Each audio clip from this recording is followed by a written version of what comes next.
दैनिक संघर्षाचा लाईव्ह न्यूजमध्ये सर्वांचं आज ओबीसी नेते प्राध्यापक लक्ष्मण हक्के साहेब यांनी गेवराई तालुक्यातील वडगाव या ठिकाणी आज बैठकीचं आयोजन केलं होतं आणि या बैठकीमागचं काय कारण आहे आपण सविस्तरपणे या ठिकाणी विचारू. सर, आज तुम्ही वडगाव सारख्या ठिकाणी बैठकीचं आयोजन केलं, काय सांगता याविषयी? बघा, आम्ही आजपर्यंत सामाजिक आंदोलनं, सामाजिक प्रश्न हाताळत आलो आहे, अनेक आंदोलनं, मोर्चे करत आलो.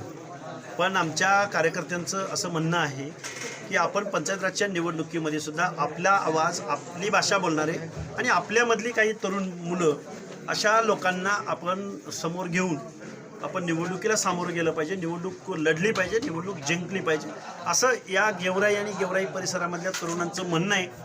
गेल्या 1-2 दिवसामध्ये मी काही वेगवेगळ्या सामाजिक धार्मिक कार्यक्रमाच्या निमित्तानं मी बीड जिल्ह्यामध्ये होतो.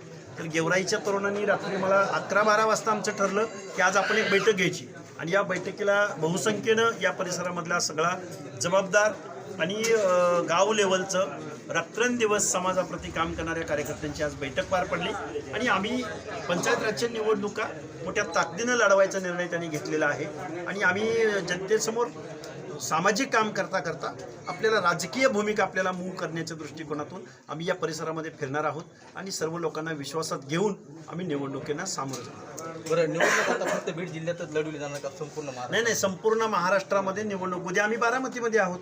उद्या दौंड, पाटस, बारामती आणि पलीकडं पंधरे परिसरामध्ये आम्ही उद्या जातोय. पहिल्या ज्या 12 जिल्हा परिषदा होत आहेत त्या काही भागामध्ये आम्ही जाऊन तिथं प्रचार सभा आणि आमची भूमिका आम्ही जाहीर करतोय आणि याच्याही पलीकडं ज्यावेळी नेक्स्ट जिल्हा परिषदेच्या निवडणुका होतील, लातूर असेल, नांदेड असेल, धाराशिव असेल, बीड जिल्हा असेल, जालना जिल्हा असेल, आमचा इकडचा छत्रपती संभाजीनगर असेल, अहिल्यानगर जिल्हा असेल, या जिल्ह्यामध्ये आम्ही एक चांगल्या पद्धतीची फळी उभी करतोय आणि निवडणुकांना सामोरं जातो. आपली युती कोणत्या पक्षासोबत राहणार? नाही, युती आम्ही युतीचा नंतर विषय आहे, पण आमच्या आरक्षणाच्या संदर्भात ठाम भूमिका घेणारे काही पक्ष आहेत. आजपर्यंत आम्ही त्यांच्या व्यासपीठावर गेलोय, उमेदवारांचा प्रचार सुद्धा केलेला आहे. आम्ही त्या दृष्टिकोनातून विचार करू, त्यामुळं तो विषय नंतरच आहे. पण आम्ही लढायचं ठरवलेलं ही कार्यकर्त्यांची निवडणूक आहे.